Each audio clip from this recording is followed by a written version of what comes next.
It was a typical Sunday morning, and I decided to indulge in a long, relaxing shower to start my day.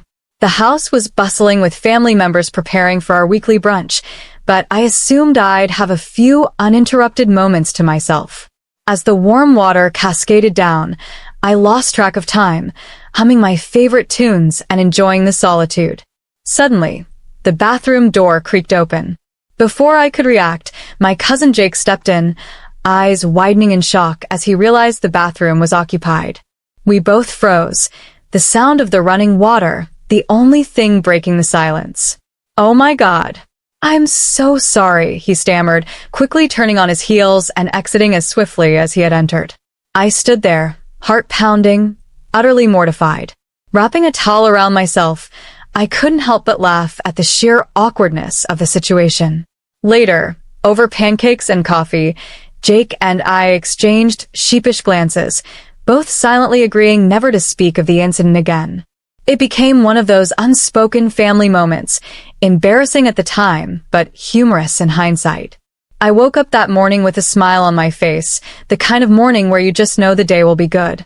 The sun was peeking through the curtains, and the birds outside seemed to be having a concert just for me.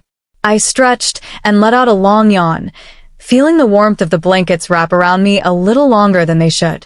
It was a Sunday morning, and I was at my parents' house for a family weekend.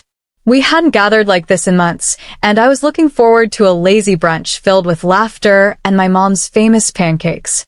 I tiptoed down the hallway in my slippers, careful not to wake my younger cousin sleeping in the guest room. My family had always loved hosting these get-togethers. The house was filled with the comforting aroma of freshly brewed coffee and the faint scent of vanilla candles my mom loved so much. There was a calm in the air, a sort of peace that only comes from being surrounded by the people you love most. Before anyone else woke up, I decided to take a long shower to shake off the remnants of sleep. I slipped into the bathroom and turned the faucet on, letting the hot water steam up the mirrors. There was something so comforting about the rush of warm water down my back. It felt like I was washing away all the stress of the week, all the noise of the outside world. I hummed a song as I lathered shampoo into my hair, closing my eyes and letting the moment envelope me. It must have been a solid 10 minutes when I heard a creak.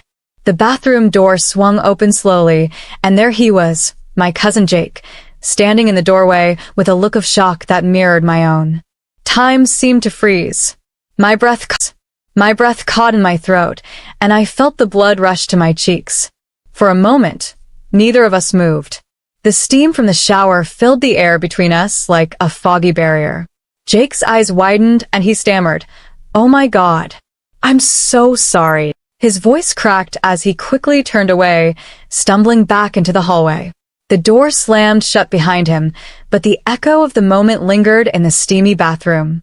My heart was pounding in my chest, my mind racing with 1,000 thoughts. Did he see everything? Was it as awkward for him as it was for me? I wanted to sink into the floor and disappear. I turned off the water, my hands trembling slightly as I reached for the towel. I wrapped it tightly around me, my face still flushed with embarrassment. I took a deep breath and tried to steady myself. It was such a silly accident, yet in that moment, it felt like the most humiliating thing in the world. When I stepped out of the bathroom, I could hear the murmur of voices from the kitchen.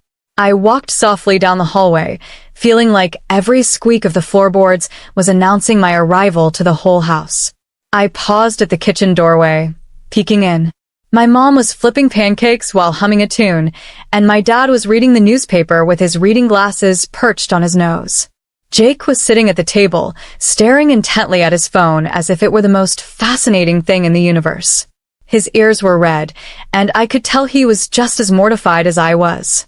I hesitated for a moment, then stepped into the kitchen, clutching the towel tighter around me. My mom looked up and smiled. "Good morning, honey. Did you sleep well?" I nodded, mumbling a soft, "Yeah, I did," though my thoughts were still in the bathroom, replaying that moment on a loop. Jake looked up then, his eyes meeting mine briefly before darting away. His face turned an even deeper shade of red. I almost laughed at how ridiculous it was, two grown adults acting like they'd just been caught doing something scandalous. In truth, it was an innocent mistake. But the embarrassment was real. I hurried to my room to change, slipping into a cozy pair of sweatpants and a t-shirt. My reflection in the mirror showed a girl who was still flustered, her hair damp and her cheeks pink.